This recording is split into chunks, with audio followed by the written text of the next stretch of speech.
Dearly beloved, we are gathered here today to watch football, not get married. What are we doing here?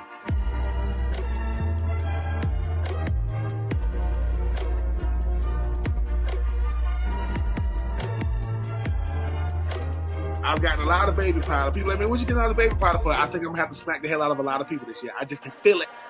Hold on. The only thing you should be getting married to in the fall is football.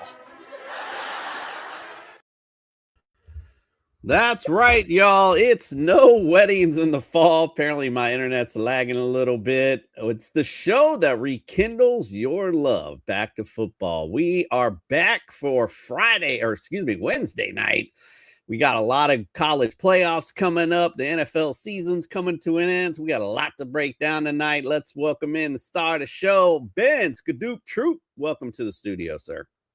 Man, what's up, Jason? Man, Commissioner, how you been, man? I know. Look, you and your wife and your kid, y'all get more freaking flyer miles during the football season than the players. I mean, you like, yeah, we got to come check out them Philadelphia. You check out the Philadelphia Eagles because you root for a real football team, but you are an America's team enthusiast. How does one balance the two? Because when people go, well, how can you? I said, well, look, I root for the Dolphins. But Tua, even though we're gonna get to him, you be like, bro, like you at the game going, you going, okay, they about to beat the brakes off the Raiders. What do you don't do it? Don't throw it to her. Don't throw it. He threw it. He trying to piss me off. Yeah. And the sign of a fan is when we say this. When we say these words, I don't even care.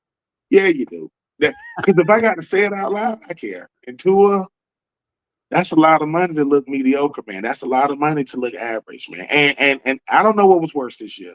Tua's play or his post-game press conferences. What are you talking about? Like, ain't nobody asked you that? Yeah, man, we got people not showing up to meetings on time. We called a players-only meeting and they ain't show up. Yeah, because you called it. It's who called it? Tua. I ain't going that. You ain't coming? No, what are you going to do? You going to swing on me? No. It's Tua. Yeah, let's pay the bills real quick. But I want to correct you on one thing. It ain't average. It's below average for sure. Leading the league with interceptions, bro. You below average right now. If you're watching on YouTube, do us a solid. Give us a like. Throw your comments in there. Subscribe to the channel. Little things stopping you from doing it. Big things popping for us when you do. We appreciate that. If you're going to use some daily fantasy this weekend, use the Fast Draft app. Use the promo code Troupe, and we'll double that deposit up to $50. And of course, if you're looking for some championship bling for your fantasy champion, look no further than Pro-Am belts. All right, let's get things started this evening. Yes, we know Miami lost. Oh, just real quick, because I haven't been on a couple weeks. Funny quick story. We did go see America's Farts go to New York to play the Jets. So we were up in New York, which is a great time. I suggest that to anyone. You got to do that once in your lifetime. See it in December, especially around Christmas time. But the funny part was walking up to the stadium, my boy, big Jets fan, was feeling himself and said, it's going to be 28-0 pretty early. So we'll probably go ahead and get an Uber pretty early out of the stadium. So, of course, the entire game, all you can hear from me is, better call the Uber, better call the Uber. And then we saw America's team on Monday night while I was flying back home from Philly. I was just telling Ben, it's all quiet, everybody. And I watched Tua throw the disgusting passes he was throwing. And, of course, you hear me yelling, what the fuck? Which, of course, I had to apologize for. I felt bad. However, anyway, so, yeah, since you start off with that, we'll just talk about that real quick. The benching of Tua is definite. Should have been done, in my estimation. I always say it every time he gets blitzed. Looks like he might as well just lay down because he doesn't know what to do. And, leading the league with interceptions is a telltale sign. This benching is Mike McDaniels trying to save what's left of his job. So that's basically what all that amounts to. What you want anything to say about Tua? I will say this about Tua. Mike McDaniels has aged like 20 years coaching Tua. He's like, dude, because when it was good, Cooper, Jason, it was It was beautiful too. It's like, dude, they could put up 50 a game. Like, are you seeing this offense? And then I don't know what happened. It's almost like Tua drunk some water that he shouldn't have drank or something, or somebody called him Hawaiian. He like, I'm not Hawaiian. I'm just from Hawaii. And he gave like, no, it's cool. Tua, it's cool. And then all of a sudden the bottom fell out. It's like people said, Tua goes, he told his wife, do you think they really think I'm that bad? Yeah, baby. They can see it. Like, we think. I have to lie to you because I'm married to you. I can't even tell you what you really want to hear our conversation. When you walk out the door, I go, have a good game. It's gonna be bad. It's gonna be bad. I got to kiss you for the game, pray for you during the game. No, I think it was time though. I don't know why. What is this notion of waiting till 3 weeks left in the season? Like, did somebody go, damn, and now it's time? It wasn't time. It wasn't time a week before that. No, it wasn't. Okay. Well, so let me get it straight. No Tyreek Hill. No Jalen Phillips on defense. Nope. No Jalen Ramsey on defense. Nope. No Jonnu Smith, even though his best year ever in his life was when he was wearing a Miami Dolphins uniform. And then it's going to be fine. Yeah, we're going to be good.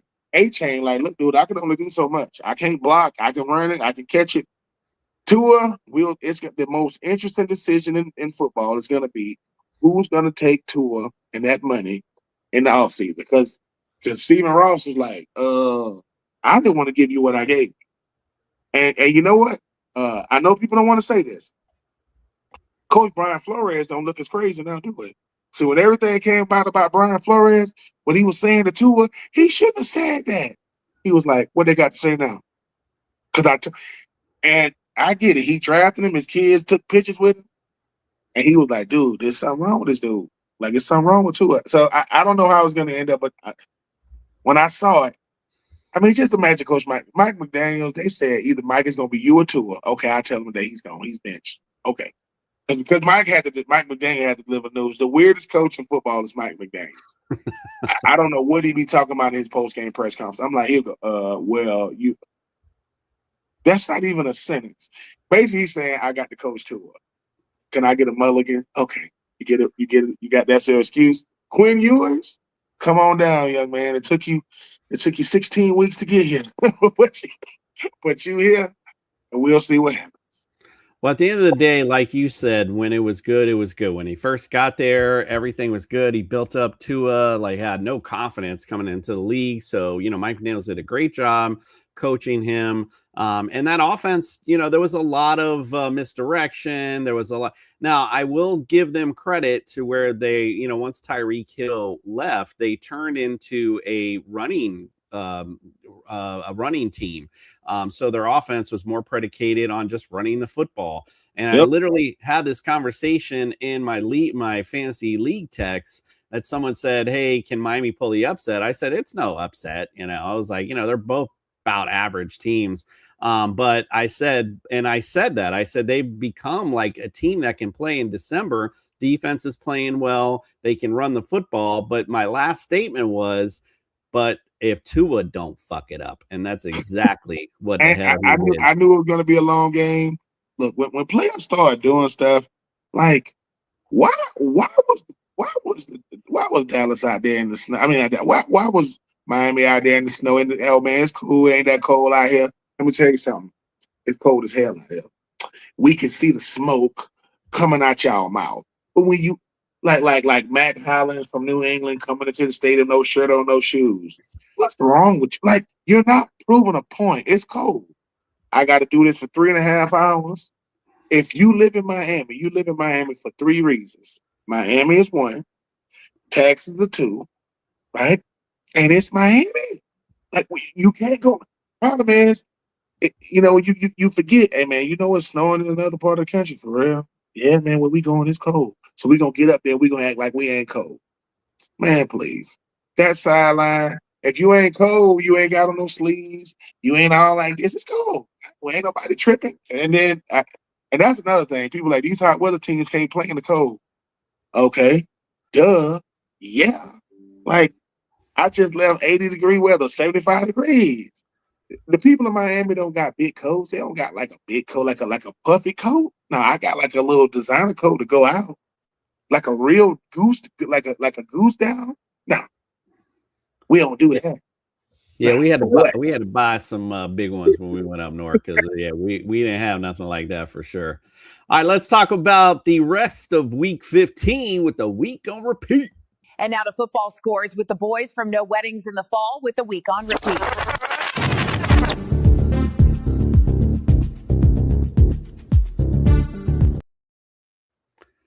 All right. Well, let's talk about we can't talk about college because there wasn't nothing going on other than I will just say some of these crappy bowl games, the thing with Notre Dame, I didn't get a chance to talk to you guys last night, but some of these crappy bowl games, why don't they just make playing games or something? Like, hello, like ain't no one cares about the Meineke whatever bowl. No one cares. Nabisco, cracker, this, whatever the hell it is, if they're not playing for anything. So who cares? I know I don't. So whatever. All right. Anyway, that's just my little thing. Let's talk about the NFL. I know I heard you talking to Deb about this one, but let's just bring it up real quick because I heard your answer to my question. So let you say it here. Bills come back. 35-31. We were actually on our way to her nephew's house and we were a little late. So I'm literally watching this in the store while she's getting food. I got my YouTube TV and I'm watching this. I'm like, damn, New England getting in their booty today. But then Josh Allen, man, came back doing his thing, just like he always does. 35-31. My question to you is, are the Bills back? I'll say yes. For obviously, you mentioned Josh Allen. You talk about what James Cook does. They're back because of who they did it against. Drake May and company. They came in saying, dude, we ain't lost for 2 games. We already beat them the first time. Drake May had 2 rushing touchdowns. Travion Henderson had 2 rushing touchdowns. The receivers were nowhere to be found. They shut down Diggs, Hollins. They shut down former New England Patriots. Like if Deion Branch came out there, they would have shut him down. And I think that's the thing that should scare Drake May and company and saying, dude, it's not so much we got beat, but it's how they beat us. We don't got no receivers that scare nobody. Stephon Diggs do not scare nobody. Mac Hollins, he only wears shoes because he's contractually obligated. This boy want to come out there with no shoes on. And my best running back is a rookie. David Portnoy, he's a big time New England Patriots fan. When you got that much money, why are you talking trash to fans? Like, you ain't got nothing else to do. It got bad. Then, David, listen, I ain't never met you, Dave. I ain't never met you. You standing in front of all the New England Patriot trophies, he talking about what have you won? Nothing, just like you. You haven't won anything because you're standing there. No, you do pizza reviews. That's what you do. Come on. And then, so let me get this straight. When y'all winning 21-0, we own them. The dynasty is back. But when you lose, try to get all empathetic, sympathetic like this. Is that what you guys do? You guys feel good about, sir, you're a millionaire, sir. Yes, we're going to troll you. You start the trolling. So, yeah. I do think the Buffalo is back because they're playing their best football late. They run the football, they throw the football, and I looked on. I went to the store and I got some milk. I saw on the side of the milk carton it was Keon Coleman. Dang, that boy, listen, they don't know where he at. Jesus, that boy. He got suspended 2 games in a row and I had like a couple of Keon. They're winning in spite of you. That's a lot of talent to just be going to waste. But hey, man, and congratulations to I think Josh Allen and his wife for expecting their first child and all this, which I don't even. That's how you know you famous, man. When you can't even have your baby in peace. So hey, congratulations to him and the missus. But yeah, I do think the Buffalo Bills are back, and that's not no Patrick Mahomes in the playoff. Drake May and company just got beat at home.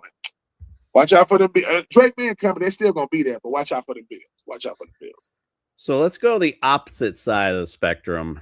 The Chargers and against the Chiefs, 16-13.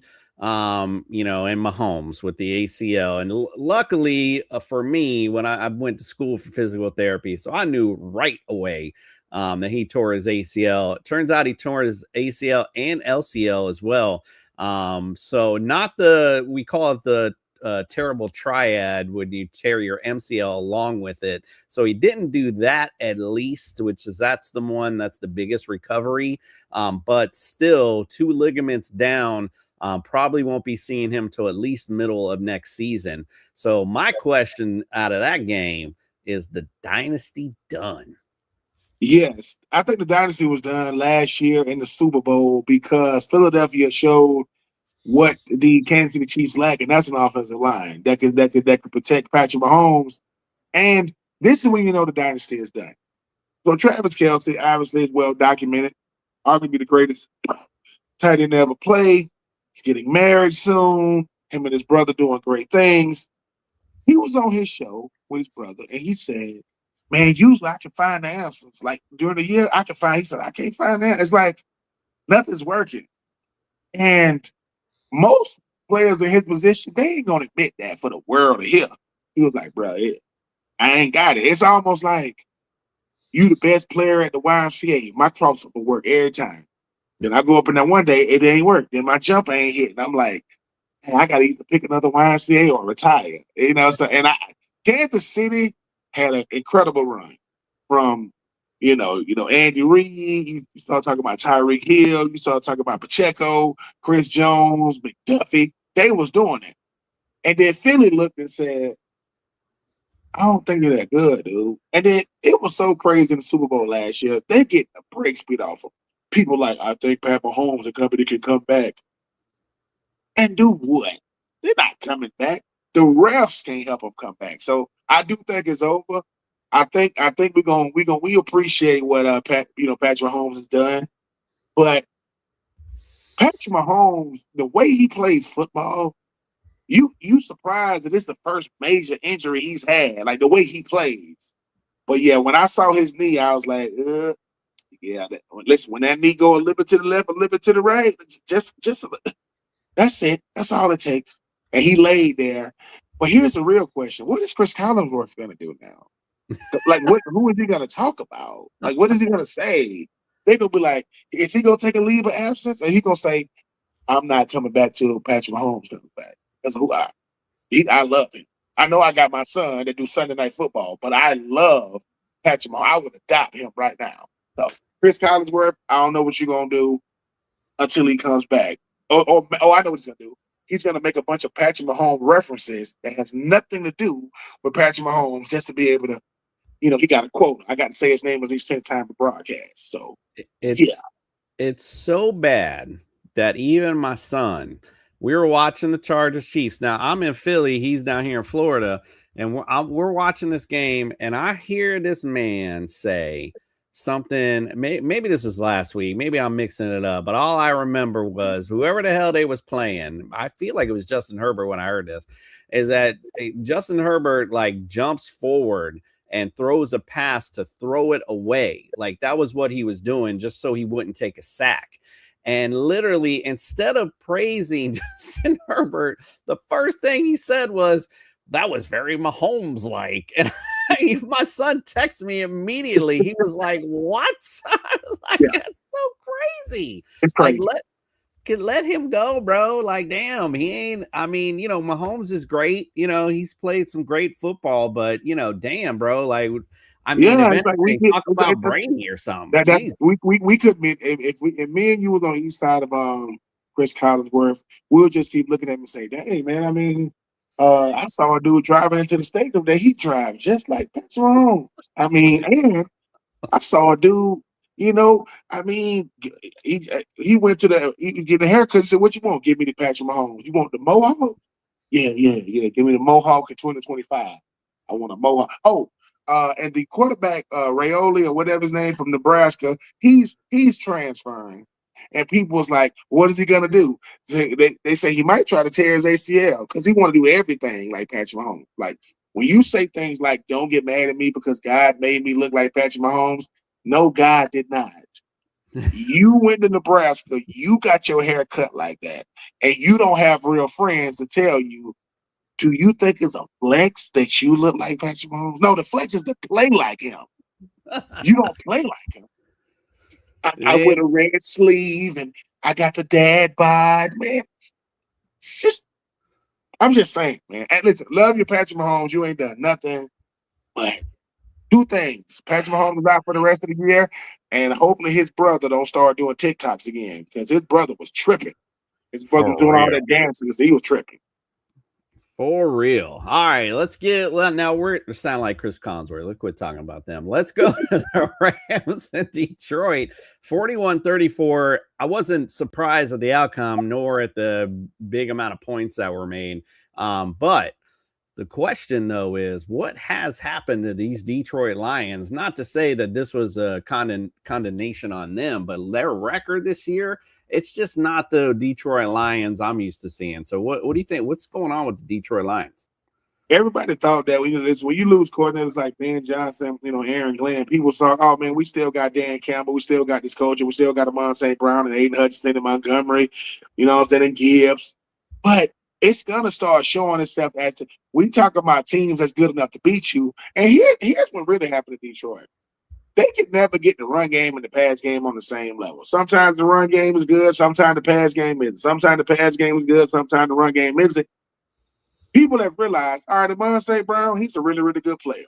But if Gibbs and Montgomery ain't doing nothing, they're not going to beat you. And I like Jared Goff as a player. I think he's a good player. I think James Williams is a good receiver. But that's a lot of talent to be losing the way they be losing. I mean, you got two running backs. You got two wide receivers. You got nice tight end. You got a premier pass rusher. You got really, really good linebackers. You got a good secondary. And you're not going to beat a good team. You're not going to beat Green Bay. Can't beat Chicago. Now, I mean, Detroit, I'm not saying they're going to get back to the old Detroit days. I'm not beating nobody. But y'all was supposed to be a team that's supposed to be not just be good in the NFC, but potentially be a number 1, number 2 seed. Y'all might not make the playoffs with everything that's going on. It could be, how it is, Commissioner. We're not going to really know what happened to the offseason. They're going to keep it all under wraps. And then somebody going to leak something in the offseason. So I knew that losing both coordinators was going to be tough on Detroit. They're a good squad and you respect them. But if you can't beat the good teams, you just a team. And right now, I mean, they're exciting to watch now. Shamir Gibbs, that boy don't do nothing but score touchdowns until he doesn't. He'll have 3 one games, nothing in that game. 3 again, nothing. So Matthew Stafford finally get to know what it's like to beat them, though, because he ain't beat Detroit since he went to L.A. This is his first time beating them. And people always talking about cold weather. I mean, hot weather teams can't win in the cold. Well, West Coast teams, the teams on the East, they can't win when they go out West either. So no one wants to talk about that stat, though. Mm-hmm. No, you're quite right about that. All right, let's finish up last week with Denver, 34-26 over Green Bay. Good game by both teams, quite frankly. But big question out of that one, is Denver right now the best team in the AFC? Denver might be the best team in the league. And no one's talking about it, right? Because it's Denver. I will say this. Denver's defense, they get extremely stingy the closer you get to the end zone. They'll let you – Patrick Surtain, he's so good at football, man. He's starting to piss me off because he's that good. That pick he didn't have to jump. He just jumped to show how athletic he is. But I will say this about Denver, man. Everybody want to talk about every quarterback but Bo Nix. They don't want to talk about it. I mean, he had a better rookie season statistically than Jaden Daniels in 2024. No one want to talk about it. This is the same Sean McVay. I mean, same Sean Payton that thought couldn't coach when he had Russell Wilson. This man, he can't coach. He's over the hill. Give me Bo. Have Bo 2 years back to back. Not only are they winning, they probably gonna host a playoff game, so they probably gonna get the number 1 seed. And I know the Chargers are playing well. They literally the Chargers got Kansas City out of there. Now you got to deal with Denver. They're a dangerous squad, man, because their defense is nasty. Their offense can hurt you, though. With Cortland Sutton and that running game, Bo Nix with his legs. But, yeah, I'm very impressed with Denver. And they ain't lost for 2 games. And when you look up, you're like, wait a minute, Denver 12-2? Yeah, they 12-2. If Kansas City was 12-2 right now, Chris Collinsworth, He be losing his mind. Oh, be praise up and down. B1 Trucker, by the way, said Bears fitting smack Green Bay Saturday Okay. night. We'll see. We Yeah, I don't listen. know. We gonna see if Chicago ready for the big time. I don't know about smack, but a win is definitely possible. Bears I'm are just gonna be trying to see. I'm just gonna be trying to see what color Caleb Williams' fingernails gonna be. So they gonna be some type of color. I'm gonna be looking. What's up, DJ Master? Appreciate you checking in. And if Bears win a playoff game, we overachieve. You also used to you losing. Yeah, I got you. Yeah, listen, I feel you with that. Listen, I'm a Dolphins fan, so trust me, I know how you feel. All right, we're gonna talk about this week's games, but let's first stop. I know you guys talked about it last week. My bad, I missed it. So we'll just gloss over. I just want to hear who you think's gonna win this week in the college playoffs. I don't know why it ain't going. Here we go. Don't worry, Ben. No weddings here. I just want to know what college game to watch this week.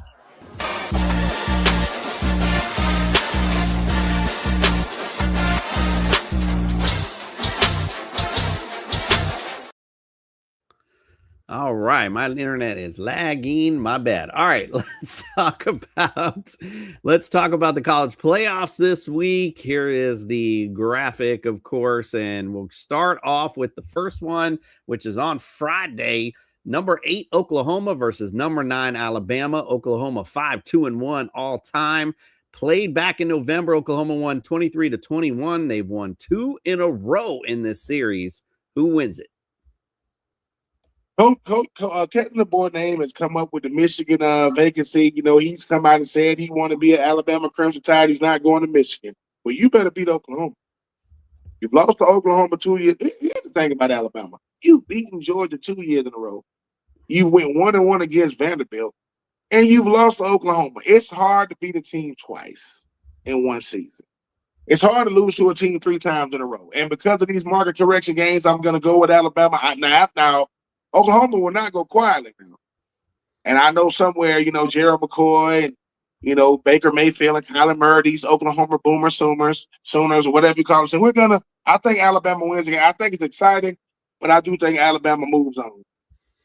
I like it. Let's talk about the real game. Saturday, number 7, Texas A&M against America's College, the University of Miami. Miami's 3-2 all time. Last time they played was in 2023. Miami won 48-33. Who's winning it? Texas A&M has had an incredible season. Texas A&M lost 1 game, kept them out of the SEC championship game. The thing about Texas A&M, they always a bridesmaid, never a bride. And I think that continues. I think Miami is a team. I think this is a bad matchup for Texas A&M. They did not want a team like Miami.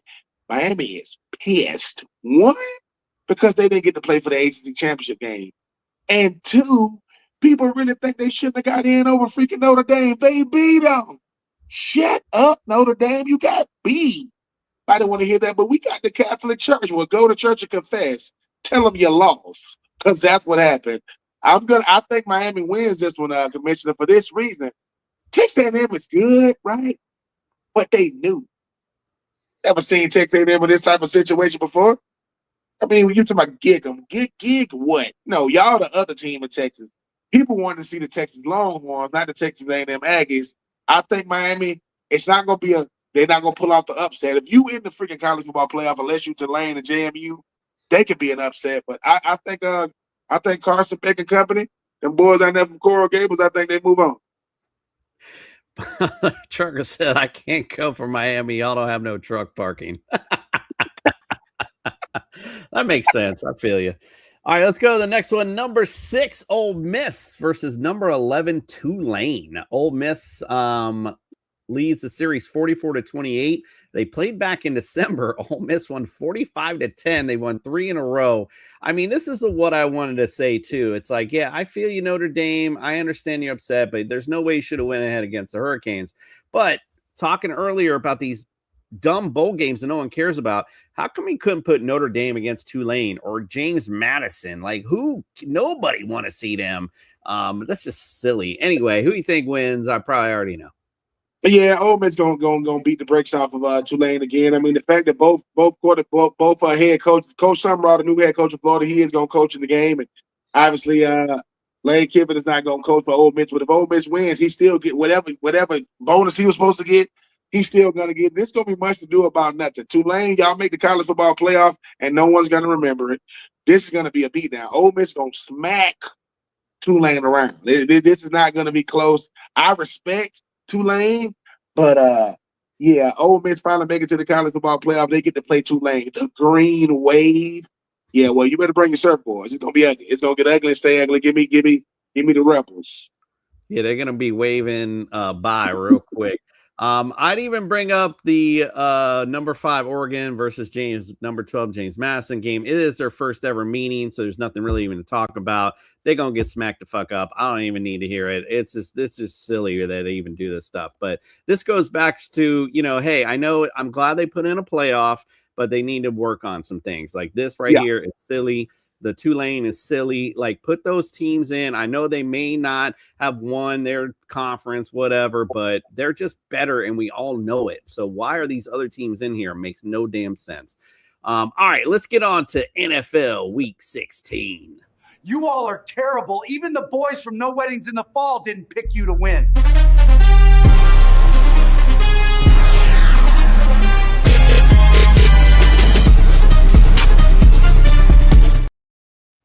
All righty. Well, we got games on Saturday night, as the trucker had mentioned here earlier. You too, DJ. Appreciate you checking in with us tonight.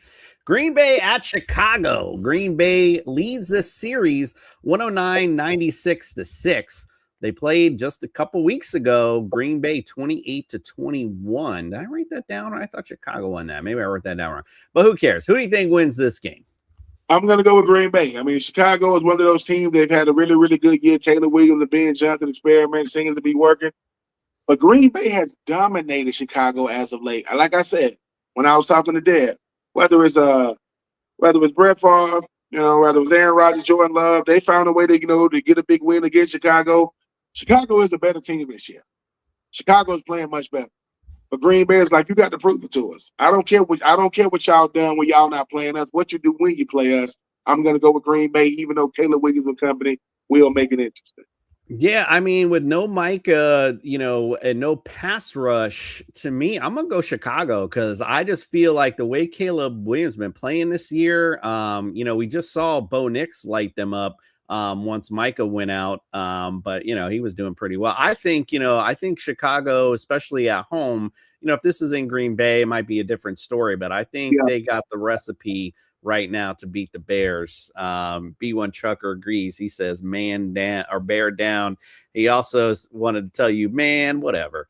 All right, let's go to the next one. The Chargers at the Cowboys. Cowboys lead the series 8-5. Played last year, actually, or I'm sorry, in 2023. My fault. Dallas won 20-17. They've won 2 in a row in this series. Who do you think wins this one? I got the Chargers. The Chargers are trending in the right direction, and Dallas is doing what Dallas always does. They're going to set you up to let you down. George Pickens, one of the best stories in the NFL. People go, why do they sign a 1-year deal instead of giving him a multi-year deal? Because when he wants to play, he's one of the best receivers and players in the league. But when he don't want to play, you like, dude, what are you doing? This is about consistency versus inconsistency. And Coach Harbaugh, say what you want about it, man. This is his second year. This is his second year with the Chargers. I mean, obviously, he's back in the NFL. They play hard-nosed football. Derwin James and Keenan Allen, right? And Justin Herbert and company, they saying, look, we're not finna lose today. The same way they're not going to lose to Dallas is the reason why Dallas shouldn't have lost to Minnesota. You lost to Minnesota. Come on. J.J. McCartney out there doing the freaking gritty on y'all. That's embarrassing. So, yeah, I'm going to go with the Chargers. They understand that they're going to be a wild card team, but they want to be playing really, really good football going into the playoffs. Give me the Chargers. Yeah, I'm going to go Chargers too. Just a better defense overall. And you hit that right on the head with George Pickens. I mean, I was hearing someone today mention that Dak, I don't know if it was this game or the game previous, had noticed in George Pickens' eyes that he just wasn't into the game. And I'm like, what? Like, wait a minute, what? And a lot of the routes that he ran last week, because they mentioned it, and I just went back and watched it because I was curious. He was jogging a lot. Like, it's just like, bro, like, and you're 100%. Like, in anything, you have to be consistent if you want to be great. So, I guess, I don't know. I guess he don't care. But whatever, you gotta figure out what you're gonna do next season. So if this isn't doing it for you, maybe because you went out of the playoffs, I'm not sure what it is, but you better tighten up, bro. Especially I got you on fantasy, so I need you this week. All right, let's go to the next one. The Jags at the Broncos. Broncos lead this series 8-7. Last time they played was in 2022. The Broncos won 21-17. They've won 2 in a row and 4 out of the last 5. Who do you think wins this one? If Trevor Lawrence played like he did on Sunday, that man had 5 touchdown passes and 1 rush. Take it kind of for 6 touchdowns. Problem is he got to go to the cold. So here we come, another Florida team, a hot weather team. You go into Denver. Not only is Denver cold, you can't breathe. They could be like, dude, what's up? It's called Mile High for a reason. So I like this Jags team, and they doing what they're doing without Travis Hunter. I mean, Trevor Lawrence is playing really, really efficient football. But you finna meet the best team in the AFC, arguably the best team in the league. Whoever Patrick Surtain is on, he's taking them away. They're not even on the field. So you're going to have to go to your second. So Brian Thomas Jr., sorry, young man, you ain't going to get nothing. So they're going to have to go to Parker Washington and the second and third read. I think Jacksonville got a good team. Problem is Denver is a better team. I'm going to go with the Broncos.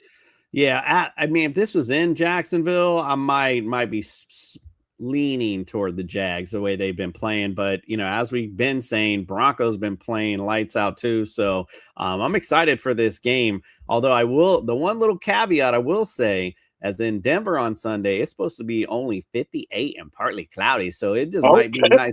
It might be nice weather for this game. So yeah, but still, even on a neutral field, I'm still gonna lean Broncos, really, quite frankly, because they, like you said, they're just a better team overall. Anyway, all right, let's get to the next one. The Steelers visit the Detroit Lions. Steelers lead this series 17-14-2. Last time they played was in 2021, and they tied 16-16. Pittsburgh's actually before that won 6 in a row and 10 out of the last 11. The Steelers have been dominating the Lions. Who do you think wins this one? Yeah, the Steelers have been dominating the Lions, but this ain't your old line. I think the Lions understand that we got to get back to their winning way to start building some confidence. I like the Lions in this matchup. I mean, DK Metcalf, yeah, he's playing better as of late. Darnell Washington leads all tight ends over Jonnu Smith and freaking catches over him and Pat Freiermuth. Aaron Rodgers looks really, really good, and sometimes he looks as a he gonna look at the Aiden Hutchinson, gonna give him nightmares. I think Detroit with Montgomery, with Gibbs, with Amon St. Brown, with Williams. You talk about that defense led by Aiden Hutchinson. I think Detroit gets back to their winning ways. Give me Detroit. Yeah, I like the Lions too. I just don't think the Steelers are going to be able to keep up with their offense, quite frankly. Lions D, a little suspect this year. So it depends. If we see the good Aaron Rodgers, we might see a cool shootout on this one. Even if that's the case, I still think Detroit just got more weapons, and they'll definitely take care of business. All right, let's go to New England at the Baltimore Ravens. New England leads the series 11-5. They played last in 2022, and Baltimore won 37-26. I asked if the Bills were back. The question in this game, are the Ravens back? Who do you think wins? I think the Ravens do get this win. I mean, obviously when you talk about Stephon Diggs after the game, we'll say he kind of happy that they lost the game because they haven't lost in a while. The Ravens are going to win this game because they got to win this game. I mean, right now, that NFC North, the AFC North, it is crazy too. We talk about Pittsburgh, and obviously we talk about Pittsburgh and the Ravens, not the Browns and the Bengals. Good Lord. But I'm just saying, when you start talking about what this Ravens team can do, run the football, with Derrick Henry, Lamar Jackson, let him do what he go out there and do. Unleash that defense. Make Drake May look like a second-year guy. Like, force him away from his help. You got to shut down Stephon Diggs. This is what you got to do. They got to stop Tre'Davion Henderson. You gotta make Stephon Diggs worry more about Cardi B and his babies than the game. And Mac Hollins gonna come in wearing no shoes. I don't understand the whole no shoes thing. That's his thing. He's been doing that since he played for the Falcons and the Bills. But yeah, I think the Ravens get this game. And if you are Mike Vrabel, are you saying, dude, we went from the best record second best record in the AFC, kind of running this thing, to now we're gonna be scratching the claw to maybe come second in this division behind Buffalo? But I got Baltimore winning it because they got the win to keep pace in that division.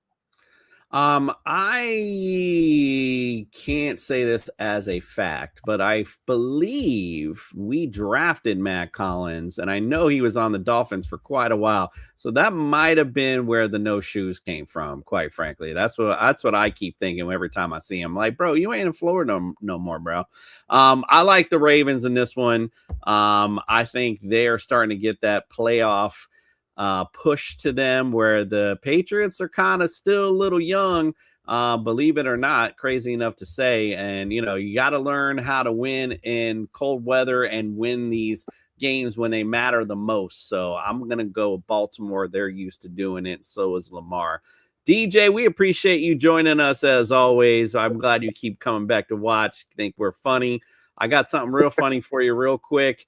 If you say the term rise up lights, it sounds like you're saying razor blades with an Australian accent. Just say it, rise up lights.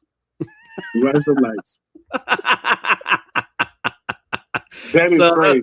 That was something a whole old Marine buddy of mine used to tell me all the time. So, yeah, it was really funny. One of those drinking things. I never forgot it. All right, don't forget this Friday, we are going to be breaking down the rest of the week for fantasy, and we're going to get you ready for your playoff push here for hopefully you're still in it anyway. And, of course, I had to put Jim Mora all blinged out and pimped out because he said playoffs. So don't forget Friday night at 9 p.m. We're going to break things down for you. And then Sunday morning, wake up with us at 8 a.m. We're going to get you started with the NFL and we got betting advice. We got Fantasy Jesus. We got DFS lineups. We got all kind of great stuff for you. So wake up with us on Sunday morning and we'll get you started for week 16. All right, I'm out for the night, but we'll close tonight with our boy Ben's Skadoop of the Week. I don't know about you, but I'm ready for Ben Troupe's Skadoop of the Week.